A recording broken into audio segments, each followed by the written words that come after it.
बहनों को नमस्कार।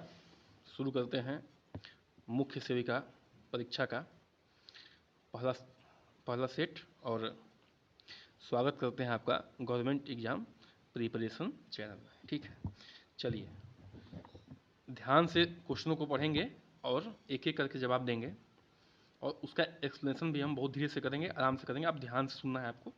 ठीक है, चलिए शुरू करते हैं। पहला क्वेश्चन, सामाजिक नियंत्रण का प्रतिपादन किया जाता है। देखिए, सामाजिक नियंत्रण का प्रतिपादन का मतलब होता है कि समाज को कैसे नियंत्रण किया जाता है। देखिए, समाज को नियंत्रण कई तरीके से किया जाता है। कानून द्वारा भी किया जाता है, धर्म द्वारा भी किया जाता है और समाज द्वारा भी किया जाता है। ठीक है, मतलब कि कोई दिक्कत आती है तो सजा देना होगा तो कानून देगा। धर्म जो है कैसे जो है आपको रहना है, कैसे जीवन शैली चलानी है, उस तरफ धर्म जो है करता है। समाज क्या करता है, शादी विवाह, आपकी कोई दिक्कत परेशानी में हेल्प, ये सब जो है समाज निर्धारण करता है। चलिए आगे बढ़ते हैं दूसरे प्रश्न पे। किस समाजशास्त्री ने अपना सामाजिक परिवर्तन सिद्धांत राजनैतिक कुलीनों के अध्ययन के आधार पर किया।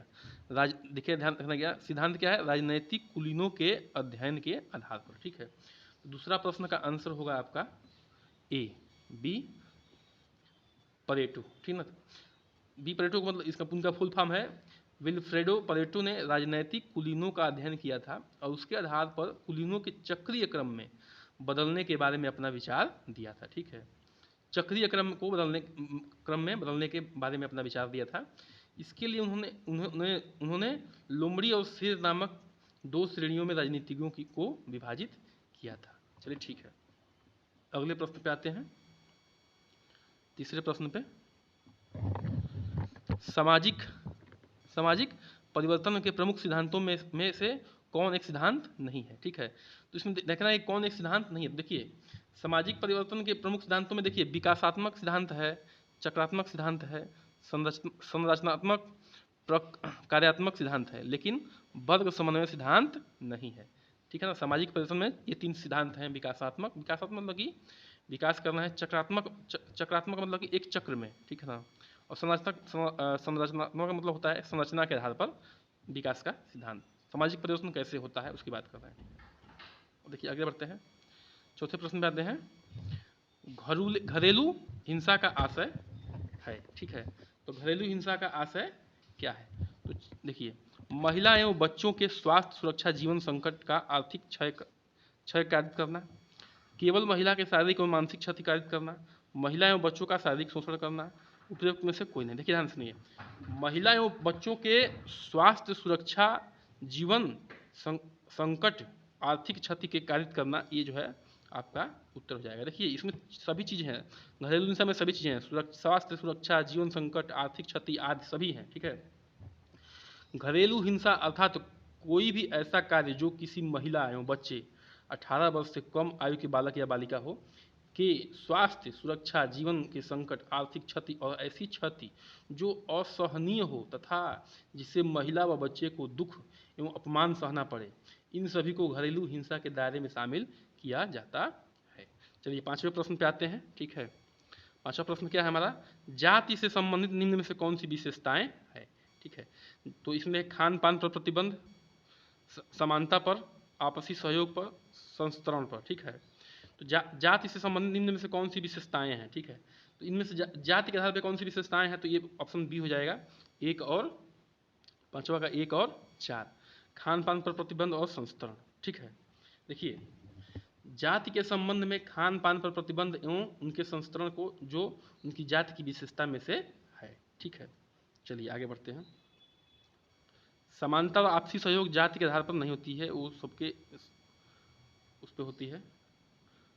सैद्धांतिक रूप से गरीबी का मापन कितने प्रतिमानों में किया जाता है, 6वां प्रश्न है, तो ये किया जाता है ए 2 आधार पे। कौन सा आधार पे है, एक सापेक्ष प्रतिमान और निरपेक्ष प्रतिमान। ठीक है ना, सापेक्ष और निरपेक्ष, इस जो है पिछले वीडियो हम बता चुके हैं गरीबी वाले में, उसको आप जाके देख सकते हैं। इससे पहले आगे बढ़ें, चैनल को सब्सक्राइब करिए, लाइक करिए, शेयर करिए और बने रहिए हमारे साथ जब तक एग्जाम ना हो जाए। एकदम अच्छे से तैयारी करेंगे और इस बार नौकरी पा के जाना है। ठीक है, चलिए 7वें प्रश्न पे आते हैं। राष्ट्रीय जनसंख्या स्थिरता कोष की स्थापना कब की गई थी। देखिए, स्थिरता कोष का मतलब होता है कि जनसंख्या को हमारा स्थिर करना है, बहुत तेजी से रफ्तार में न बढ़े, ठीक है, स्थिर रखना है। तो सातवां का आंसर होगा बी, ठीक है, फरवरी 2003 में। फरवरी 2000 में घोषित नई जनसंख्या नीति के क्रियान्वयन के लिए फरवरी 2003 में राष्ट्रीय जनसंख्या स्थिरता कोष की स्थापना की गई थी, ठीक है। प्रधानमंत्री जो है इसके पदाध्यक्ष होते हैं, प्रधानमंत्री जो है राष्ट्रीय जनसंख्या स्थिरता कोष के पदेन अध्यक्ष होते हैं, तथा केंद्रीय स्वास्थ्य एवं परिवार कल्याण मंत्री इसके उपाध्यक्ष होते हैं। उपाध्यक्ष कौन होते हैं? केंद्रीय स्वास्थ्य एवं परिवार कल्याण मंत्री जी होते हैं, ठीक है ना। चलिए 8वां प्रश्न पे आते हैं। वर्तमान में भारत की दशकीय जनसंख्या वृद्धि दर कितनी है? देखिए इस 8वां का आंसर होगा सी, ठीक है, 17.7%। देखिए जो 2001 में जनगणना हुई थी सॉरी हाँ, और जो 2011 में जनगणना हुई थी उसके आधार पर 2011 की तुलना में दस की वृद्धि कितना हुई है? तो 17.7% की वृद्धि हुई है, ठीक है बहनों। चलो आगे बढ़ते हैं, 9वें प्रश्न पे आते हैं। पति द्वारा तलाकशुदा पत्नी को दिया जाने वाला अनुरक्षण भत्ते को क्या कहते हैं? जो पति जब तलाकशुदा हो जाती है पत्नी, उसको जो भत्ते दिए जाते हैं उसको क्या अनुरक्षण भत्ते, मतलब जो जीविका वाला भत्ता दिया जाता है उसको क्या कहते हैं? उसको कहते हैं निर्वाहिका। पति द्वारा तलाकशुदा पत्नी को दिए जाने वाले अनुरक्षण भत्ते को निर्वाहिका कहा जाता है। चलिए अब 10वां प्रश्न पे आते हैं। लिवरेट विवाह क्या है? तो देखिए इसमें दिया हुआ है दिवंगत पति के भाई के साथ विवाह, ममेरे फुफेरे भाई बहनों के बीच विवाह, बहन की पुत्री के साथ विवाह, भाई के पुत्री के साथ विवाह, ठीक है। तो देखिए 10वां प्रश्न का आंसर होगा ए, दिवंगत का कोई भाई जो है मर गया, बड़ा भाई, उसकी बीवी है, तो क्या करते हैं जब उसके छोटे भाई से शादी करा देते हैं, भाई वो कहाँ जाएगी? एक हम तो कहते हैं एक अच्छा समाज के लिए अच्छा है, प्रचलन है कि उसको घर भी चेंज नहीं करना पड़ेगा और अच्छा हो जाता है। अगर भाई की भी इच्छा हो तो, दोनों की इच्छा हो तो आपकी बात कर रहे हैं, ठीक है, क्योंकि इच्छा जो है बहुत बड़ा मैटर करता है। चलिए लिवरेट विवाह एक के अंतर्गत मृत भाई की अविवाहित भाई अपनी भाभी से विवाह करने के लिए बाध्य होता है। यह कबीलाई संरचना वाले समाजों में पाया जाता है जहां बहिर्विवाह समानांतर निषिद्ध होता है। देखिए कबीलाइयों में क्या होता है, बहिर्विवाह निषिद्ध होता है, मतलब दूसरी जगह विवाह करना निषिद्ध होता है, इसलिए जो है वहाँ पे आपको बाध्य किया जाता है कि हाँ विवाह करिए ही करिए। लेकिन अब हमारे समाज में भी ये हो रहा है और मर्जी से हो रहा है, मना के हो रहा है, अच्छी बात है। चलिए आगे बढ़ते हैं, 11वां प्रश्न पे आते हैं। मुस्लिम विवाह का स्वरूप इनमें से कौन सा नहीं है? देखिए पहले तो मुस्लिम विवाह के स्वरूपों को जानेंगे, उसमें जो है इसमें कौन सा मुस्लिम विवाह का स्वरूप नहीं है। देखिए सी जो है जीहर नहीं है, बाकी हम मुताह को, फासिद को, बालिद को जान लेते हैं। देखिए मुस्लिम विवाह के निम्नलिखित 4 प्रकार हैं, निकाह, मुताह, फासिद और बालिद, ठीक है। कौन कौन से हैं? निकाह, मुताह, फासिद और बालिद। निकाह को सही विवाह कहते हैं, यह अस्थायी प्रकृति का है। मुताह अस्थायी प्रकृति का विवाह है। मुताह क्या है? अस्थायी प्रकृति का विवाह है, जो सियाओं में प्रचलित है। देखो सिया कौन से हैं? 2 समुदायों में बटा हुआ है, सिया में और सुन्नी में। तो ये जो है मुताह जो है सियाओं में जो है प्रचलित है। जब कोई मुसलमान 5वीं स्त्री से किसी मूर्ति पूजक स्त्री से या बिना गवाहों की उपस्थिति में कि विवाह कर ले तो ऐसी विवाह क्या कहलाती है? फासिद विवाह कहलाती है। वह विवाह जो शरीयत अधिनियम के अनुसार न किया गया हो, बालिग या अवैध विवाह माना जाता है। तलाक या इल्जा, जिहर, खुला, मुबारत, लियान तथा तलाक़ तफवीज मुसलमानों में तलाक के स्वरूप में है, ठीक है ना। तो जो जीहर है तलाक का एक पार्ट है, बाकी जो है विवाह के पार्ट है, विवाह के तरीके हैं, ठीक है। चलिए 12वां प्रश्न पे आते हैं। ये मुस्लिम धर्म का बात हो रही है। बहिर्विवाह का सर्वाधिक सामान्य नियम है। इनमें से जो है बहिर्विवाह का सामान्य नियम कौन सा है? तो यह है सी, अगम्यागमन वर्जन। देखिए प्रत्येक समुदाय अपने समुदायों पर कुछ विशेष व्यक्तियों से विवाह संबंध स्थापित करने के लिए प्रतिबंध लगाता है, ठीक है ना। हर समुदाय की बात हो रही है। हिंदू विवाह में संगोत्र और संपिंड विवाह बहिर्विवाह होते हैं, ठीक है ना। संगोत्र विवाह, ये सब गोत्र तो देखा है तो जानते हैं आप लोग। लगभग सभी समाजों में गमन अगवा या गमन निषेध संभवतः बहिर्विवाह का संबंध अधिक महत्वपूर्ण नियम है। पिता पुत्री, माँ बेटा, भाई बहन के बीच विवाह संबंध विश्व के किसी भी समाज में नहीं है। ध्यान रखिएगा, पिता पुत्री का, माँ बेटा का, भाई बहन का के बीच का विवाह संबंध कहीं भी किसी भी समुदाय में नहीं है, और ये होना भी नहीं चाहिए। एक जो है जिन्स में विवाह होने पर जो है बच्चों पे बड़ा गलत इम्पैक्ट पड़ता है। बच्चे जो है विकलांग की कैटेगरी में आने के चांस ज़्यादा होते हैं। ऐसे प्राथमिक नातेदारों के बीच यौन संबंध पर प्रतिबंध का निकटाभिगमन या अगभामिगमन निषेध कहते हैं। ठीक ना। चलिए 13वां प्रश्न पे आते हैं। क्रय द्वारा किया गया हिंदू विवाह कहलाता है। क्रय मतलब करता है खरीद कर। ठीक है ना। क्रय मतलब क्या होता है? खरीद कर। उसको कहते हैं असुर विवाह। जब कोई जो है मतलब कि किसी लड़की को खरीद कर विवाह करता है तो उसको क्या कहते हैं? असुर विवाह कहते हैं। क्रय द्वारा किया गया हिंदू विवाह असुर विवाह कहलाता है। इसमें वर कन्या पक्ष को कुछ वधु मूल्य देकर वधु प्राप्त करता है। ऐसी विवाह का प्रचलन संपूर्ण जनजाति भारत में है। जनजाति भारत में है, जनजातियों में हो जो पहाड़ों पर रहते हैं। नागा जनजाति में वधु मूल्य का प्रचलन है। नागा जनजाति में ये ज़्यादा प्रचलित है। ठीक है। देखिए इतने इसी प्रश्न से हमको कितनी चीज़ सीखने को एक चीज़ मिल रहा है। ठीक है ना। आगे आते हैं 14वें प्रश्न पे। यौन साम्यवाद को परिवार की उत्पत्ति का कारण कौन मानता है? ठीक है। तो यौन साम्यवाद को परिवार की उत्पत्ति का कारण मानते हैं मार्गन साहब। चलिए ठीक है। मार्गन यौन साम्यवाद को परिवार की उत्पत्ति का कारण मानते हैं। लुबाक, फ्रेजर तथा बिफ्राल्ट इसके प्रमुख समर्थक हैं। इनका मानना है कि परिवार के आरंभिक काल में न तो विवाह का अस्तित्व था न ही परिवार का। देखिए जब इंसान जो है पनप रहा था एक जो है सिविलाइज्ड की ओर, उसके पहले जो है इंसान जो है पेड़ों पर रहता था, खाल खाता था, नंगे रहता था और वो किसी से भी संबंध बना लेता था। ठीक है ना। किसी भी स्त्री से संबंध बना लेता था। एक पशुओं की तरह, पशुओं की भांति जो है यौन संबंध स्वतंत्रता थी। ठीक है ना। लेकिन अब ऐसा नहीं है। चलिए आगे बढ़ते हैं। 15वां प्रश्न पे आते हैं। निम्नलिखित में से कौन सा कार्य राष्ट्रीय महिला आयोग का नहीं है? ठीक है। तो देखिए महिलाओं से संबंधित मामले को आंकड़े का संग्रहण, ये जो है महिला विकास संबंधी नीति की समीक्षा, ये है महिला संबंधी नीतियों एवं समीक्षा एवं कानूनों की समीक्षा। यदि सूचना दी जाए तो महिलाओं के प्रति भेदभाव की जांच करना। ठीक है। तो इनमें नहीं पूछ रहा, ध्यान रखिएगा, नहीं पूछ रहा। तो कौन सा इसमें नहीं है? उसमें जो है ए नहीं है। आंकड़ा नहीं इकट्ठा करता है कि महिला कितना मामला आंकड़ा आया है। ठीक है। चलिए महिला आयोग की बात हो रही है। महिलाओं संबंधित मामलों के संबंध में आंकड़ों का संग्रहण राष्ट्रीय महिला आयोग का कार्य नहीं है। राष्ट्रीय महिला आयोग का गठन 1992 में महिलाओं पर हो रहे अत्याचार से लड़ने के लिए किया गया था। देखिए महिला आयोग का मुख्य कार्य क्या है? जो महिलाओं पर अत्याचार होता है ना, उसको रोकने के लिए 1992 में महिला आयोग का गठन हुआ था। चलिए ठीक है, बहुत अच्छा। 16वां प्रश्न पे आते हैं। स्त्रियों और कन्याओं को का अनैतिक व्यापार निरोधक अधिनियम कब पारित हुआ था? अनैतिक व्यापार, देखिए जो पहले क्या होता था कि चुरा कर, खरीद कर, कैसे भी करके अनैतिक व्यापार किया जाता था महिलाओं का। ठीक है। तो बी होगा, कौन सा होगा? 1956 में। 1956 में अनैतिक व्यापार अधिनियम आया था। वेश्यावृत्ति को रोकने के लिए स्त्रियों तथा कन्याओं को का अनैतिक व्यापार निरोधक अधिनियम 1956 में पारित किया गया। विज्ञापनों में महिलाओं के भद्दे और भौड़े प्रदर्शनों पर रोक लगाने के लिए महिलाओं का अश्लीलता चित्रण निवारण अधिनियम 1986 बनाया गया। 1986 में, ठीक ना, अश्लील चीज़ों पे, जिनमें दोषी व्यक्तियों को 2000 रुपये का जुर्माना एवं 2 वर्ष तक का कारावास दंड देने के लिए प्रावधान किया गया। राष्ट्रीय महिला आयोग का गठन जनवरी 1992 में किया गया। ठीक ना।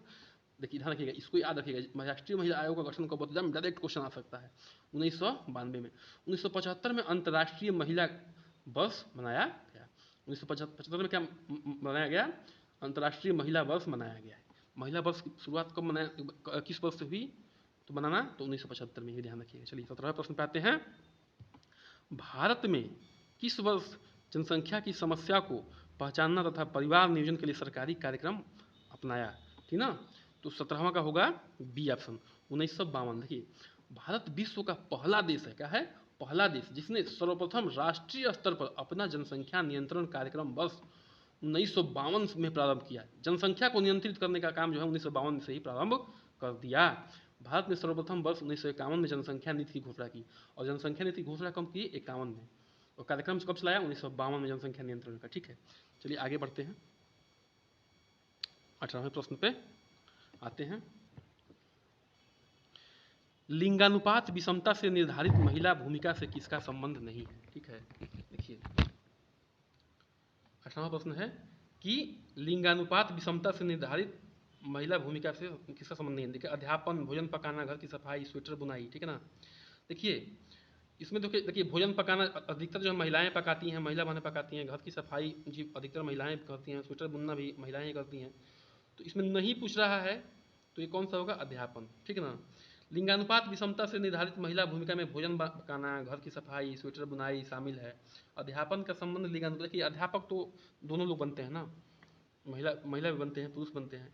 लिंगानुपात अध्यापन का संबंध लिंगानुपात विषमता से नहीं बल्कि लिंग समानता से है। ठीक है, चलिए 19वें प्रश्न पे आते हैं। 19वें प्रश्न पे आते हैं। भारत में परिवार नियोजन कार्यक्रम कब से प्रारंभ किया गया। ठीक है, तो 19वें पे आते हैं। तो 19वें का क्या होगा, 19वें का होगा बी।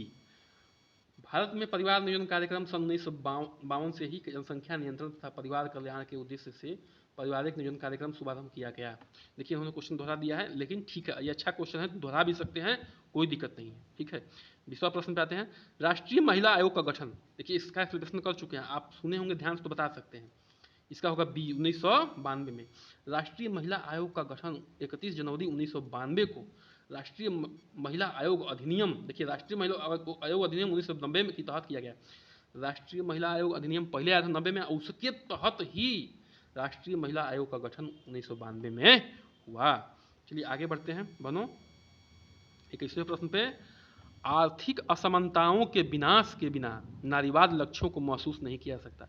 यह विचार किसका है, तो यह विचार किसका है, बी, एक मिनट, समाजवादी नारीवाद का, ठीक ना। ये क्या है, समाजवादी नारीवाद की जो है विचार है। आर्थिक असमानताओं के विनाश के बिना नारीवाद लक्ष्यों को महसूस नहीं किया जा सकता। यह विचार समाजवादी नारीवाद का है। ये एक तरह से ऑर्गेनाइजेशन है जिनका एक विचारधारा है। 22वें पर आते हैं। भ्रष्टाचार का प्रमुख कारण क्या है, ठीक है ना। तो भ्रष्टाचार का प्रमुख कारण क्या है, वो है ए, आर्थिक, धन खातिर सब करते हैं लोग, ठीक है ना, धन के लिए ही। चलिए 22वां में, जब कोई व्यक्ति या समूह न्याय व्यवस्था के मान नियमों के विरुद्ध जाकर अपने स्वार्थ की पूर्ति के लिए, अपने स्वार्थ माने अपनी स्वार्थ की पूर्ति के लिए नियम कानून नहीं मानता है, ठीक ना, कि हम नियम नहीं है कि पैसा लेना है, लेकिन वो पैसा ले लेता है, ठीक है ना, गलत आचरण करने के लगता है तथा वह भ्रष्टाचार का वह मतलब कि विरुद्ध जाकर अपने स्वार्थ की पूर्ति के लिए गलत आचरण करने लगता है, तो वह भ्रष्टाचार कहलाता है। इसका कारण आर्थिक राजनीतिक भी हो सकता है। ठीक है, चलिए 23वें प्रश्न पे आते हैं। निम्नलिखित में से कौन सा लैंगिक असमानता का प्रकार है। देखिए 23वां का आंसर होगा डी, सभी सही हैं, ठीक है ना। लैंगिक असमानता मतलब कि किस तरीके से जो है बच्चे में लैंगिक मतलब कि असमता, लैंगिक मतलब कि जैसे दो मतलब कि लड़के और लड़कियों में असमानता आ जाती है, असमता आ जाती है। तो देखिए इसमें मर्यादा असमता, प्रास्तुतिक असमता, स्वामित्व असमता, मौलिक सुविधा असमता, विशेष अवसर असमता, व्यवसायिक असमता, घरेलू असमता, ये सब सारे असमता जो है लैंगिक असमता के प्रकार हैं। 24वें प्रश्न पे आते हैं। भारत में अनियंत्रित जनसंख्या वृद्धि के लिए उत्तरदायी कारक कौन है। ठीक है, देखिए भारत में जनसंख्या वृद्धि के लिए उत्तरदायी कारक जो हैं सभी हैं। बाल विवाह भी है, विवाह का अनिवार्य तभी है, पुत्र प्राप्ति का अधिक महत्व भी है। इसका जो है कुछ और भी एक्सप्लेन कर लेते हैं। भारत में अनियंत्रित जनसंख्या वृद्धि के लिए प्रमुख कारण उत्तरदायी अशिक्षा एवं बाल विवाह, ठीक है ना, विवाह का अनिवार्यता, पुत्र प्राप्ति की अधिक महत्व, ठीक है, गर्म जलवायु एवं पश्चिमी प्रभाव, परिवार नियोजन के साधनों की जानकारी का अभाव, ठीक है, शरणार्थियों के आगमन की आदि, ठीक है ना। सारे करके एक बार और सुन लीजिएगा, एकदम याद हो जाएंगे, ठीक है, और आसानी तरीके से बता रहे हैं। बाल दुर्व्यवहार की सामाजिक नियंत्रण व्याख्या, सामाजिक नियंत्रण व्याख्या दी है, ठीक है। तो 25वां का आंसर हो जाएगा आपका डी, गेल्स साहब ने बाल दुर्व्यवहार की सामाजिक नियंत्रण व्याख्या दी है, ठीक है। चलिए इतने प्रश्नों को आज रखते हैं, अगले वीडियो में फिर मिलेंगे। चैनल को लाइक करिए, सब्सक्राइब करिए और बने रहिए हमारे साथ। बहुत बहुत धन्यवाद।